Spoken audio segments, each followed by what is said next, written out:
بسم اللہ الرحمن الرحیم۔ السلام علیکم۔ ایک بزرگ فرماتے ہیں کہ ہم حج کرنے گئے تھے۔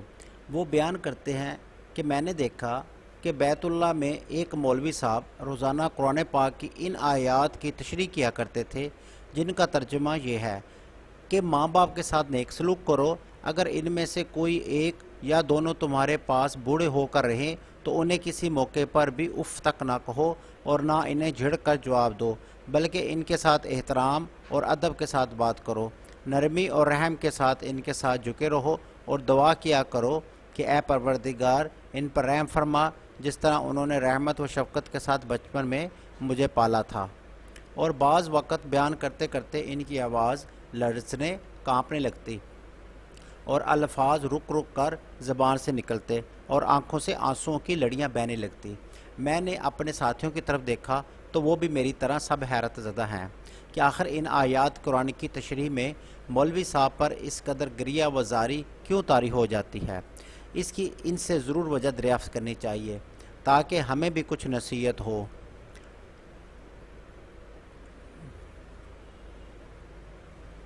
لہٰذا جب وہ واز ختم ہو چکا تو ہم نے ان کو چائے پینے کے لیے کہا۔ ہمارے زیادہ اصرار کرنے سے مولوی صاحب مان گئے۔ ہم حرم شریف سے باہر نکل کر ایک ہوٹل میں چائے پینے بیٹھ گئے۔ حج کے دنوں میں حرم شریف کے آس پاس جتنے ہوٹل ہوتے ہیں وہ اکثر دن رات ہی کھلے رہتے ہیں۔ غرض ہم بھی ایک ہوٹل میں جا کر چائے پینے لگے اور باتیں کرنے لگے۔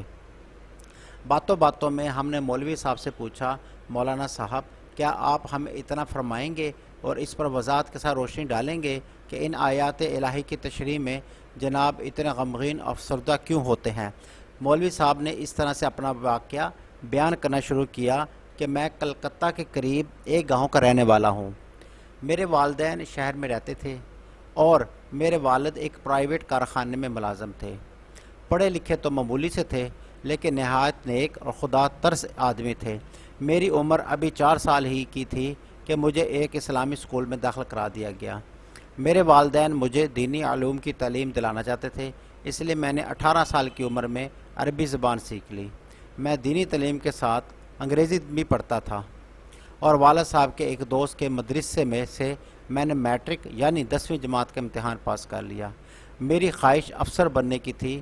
میں نے اپنے والد سے اس کا ذکر کیا۔ والد صاحب کو اس زمانے میں نوکری کے 200 روپے ملتے تھے جس سے پورے گھر کا خرچہ چلانا پڑتا تھا اور آئندہ کے لیے فکر کرنی تھی۔ میرے والد صاحب کا یہ خیال تھا کہ میں اب کوئی ملازمت کر لوں تاکہ گھر کا انتظام سنبھالنے میں آسانی ہو، لیکن میرا پکا ارادہ کالج میں داخل ہونے کا ہو چکا تھا۔ میں نے والد صاحب کی بے حد خوشامد کی اور ان کو منایا۔ آخر کار والد صاحب راضی ہو گئے۔ میں نے کالج میں داخلہ لے لیا۔ میری والدہ نے بڑی کفایت شعار اور عقل مند تھی۔ اپنے خالی وقت میں وہ موم بتیاں بنا کر اچھے خاصے پیسے حاصل کر لیتی۔ اس طرح ان کو محنت تو بہت کرنی پڑتی لیکن وہ میری سب ضروریات پوری کرتی۔ فیس تو والد صاحب دے دیتے تھے، دوسری ضروریات کے لیے میری والدہ مجھے چپکے سے پیسے دے دیتی۔ مجھے معلوم تھا والد صاحب بھی میرے اخراجات اور دوسرے بھائیوں کی تعلیم و تربیت کے لیے ڈیوٹی سے زیادہ اوور ٹائم کام کرتے تھے۔ اس طرح ان کو بھی زیادہ پیسے حاصل ہو جاتے اور ہمارا خرچ چلتا رہا اور میں نے 6 سال میں ڈگری حاصل کر لی۔ میں نے ڈگری تو بے شک حاصل کر لی مگر اس کالج کی تعلیم کے دوران اور اس زمانے میں کالج کے ماحول کے رہن سہن نے میرے اسلامی شعار اور طریقے کو بالکل بدل دیا اور میں اسلامیات کو بالکل ہی بھول چکا تھا۔ اس لیے یہ ماحول ہی نیا اور ایسا تھا کہ میں وہاں کا رنگ لیے بغیر نہ رہ سکا۔ میرا ذہن، میرے خیالات جدید تعلیم و تربیت سے بے حد متاثر ہو چکے تھے۔ اب کیسا دین اور کیسے دین کی باتوں پر چلنا اور کیسی نماز روزہ کرنا، میرے حالات اور خیالات سب بھی بدل چکے تھے۔ میں نے 6 سال پورے کالج میں اول نمبر کی پوزیشن حاصل کی، اس لیے درخواست دینے پر مجھے اسی کالج میں ملازمت مل گئی اور میں 350 ماہوار تنخواہ پانے لگا۔ چند سالوں میں میری تنخواہ 500 روپیہ ماہوار ہو گئی۔ اب والدین نے میری شادی کی فکر کی۔ وہ یہ چاہتے تھے کہ کسی نیک اور دیندار لڑکی سے میری شادی ہو جو گھر میں ایک اچھی بہو کی طرح رہے، لیکن میری خواہش یہ تھی کہ وہ آج کی نئی تہذیب اور نئی تعلیم سے واقف ہو تاکہ موجودہ دور اور اعلیٰ سوسائٹی میں کھپ سکے۔ ہر ایک کے ساتھ کھلے عام باتیں کر سکے، ننگے ڈانس دیکھ سکے اور ننگے ڈانس کر سکے، سینہ تان کر بازاروں میں چل سکے اور ہر بے حیائی کے کام میں ترقی کر کے آگے بڑھ سکے۔ لہٰذا میں نے اپنی پسند کا ذکر اپنی ماں کے ذریعے سے اپنے والد صاحب سے کر دیا، لیکن انہوں نے پسند نہ کیا اور برا مانا۔ لیکن مجھے نئی روشنی کے سوا کچھ دکھائی ہی نہیں دیتا تھا۔ ایسا ابو سر پر سوار تھا کہ کہاں کا خدا کا خوف اور کہاں کا دین کا شوق، نہ قرآن مجید سے محبت، نہ نبی کریم صلی اللہ علیہ وآلہ وسلم سے الفت۔ ہر طرف سے نفس اور شیطان نے پوری طرح سے رنگ چڑھا دیا اور میں اپنی ضد پر قائم رہا۔ ماں باپ کی بات کسی طرح بھی میری عقل میں نہ آتی تھی اور نہ ہی میں ماننے کو تیار تھا۔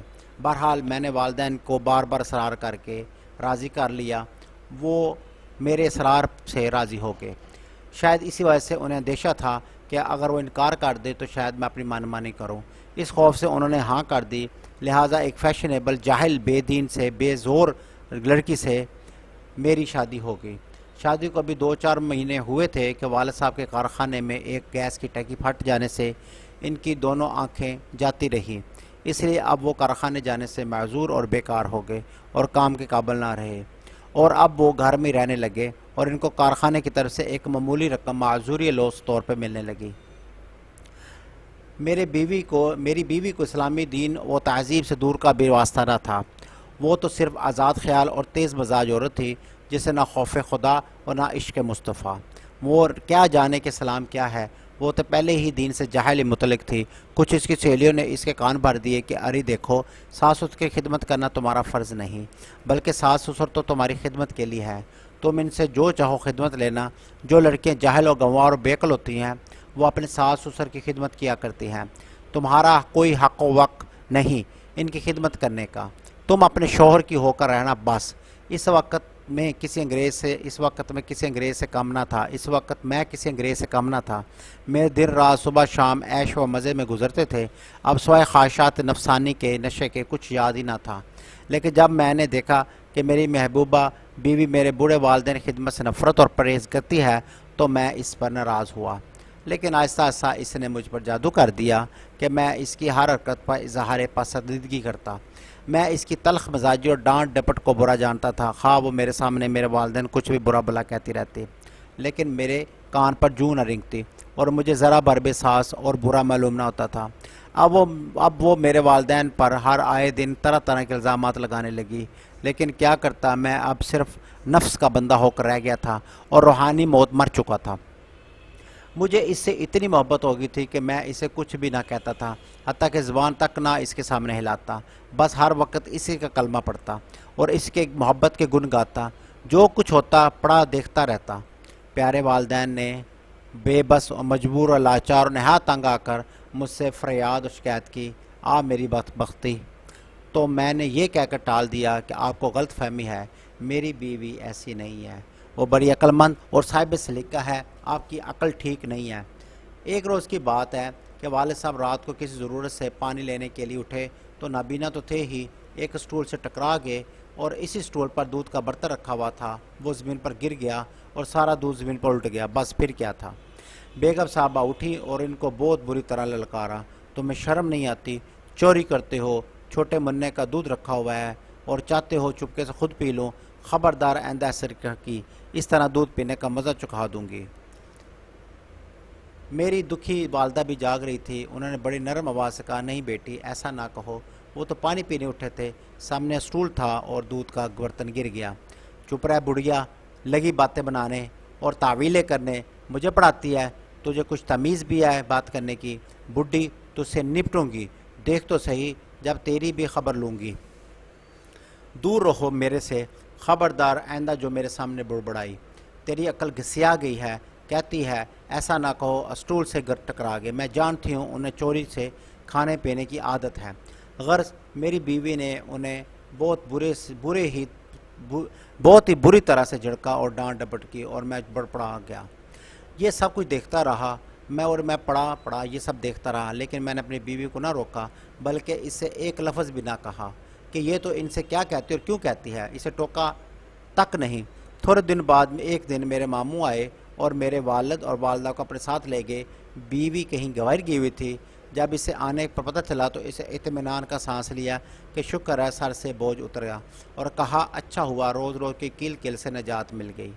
اس واقعے کو 3 سال گزر گئے اور ایک بچہ بھی پیدائش کے بعد میری بیوی کا انتقال ہو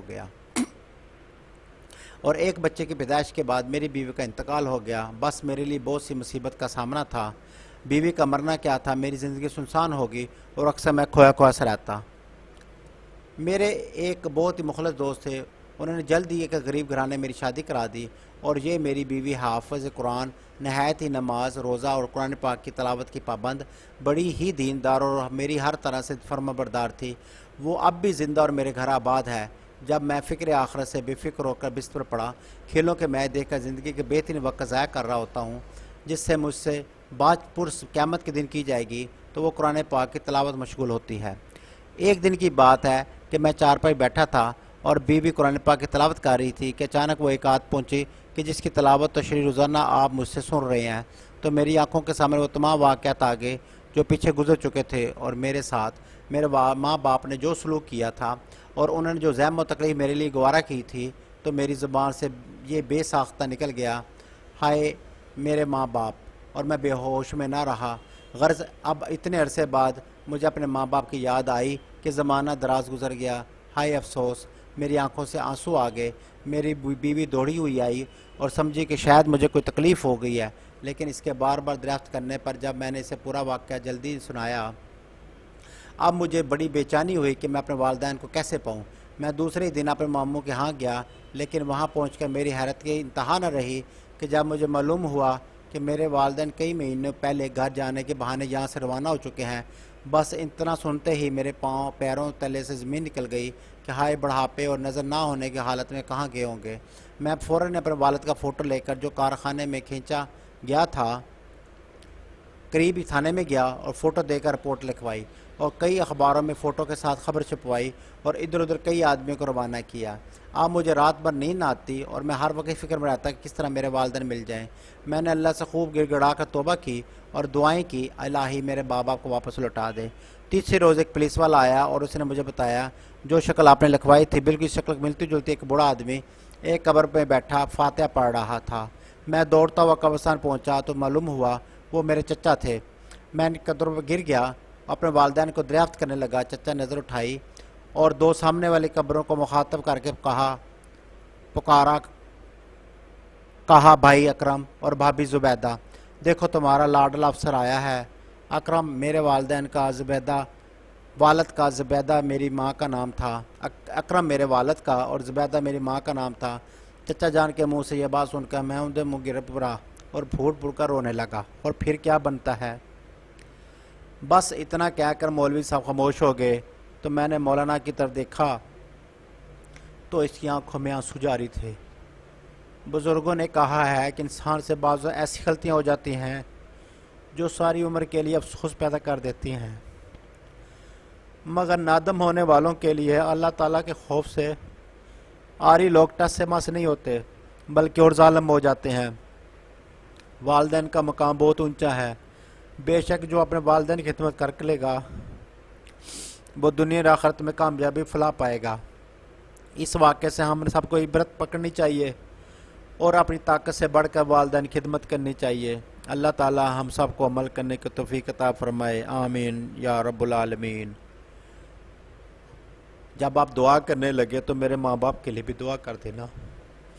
دیکھتے رہیے روحانی وظائف کا چینل اختر انفارمیشن۔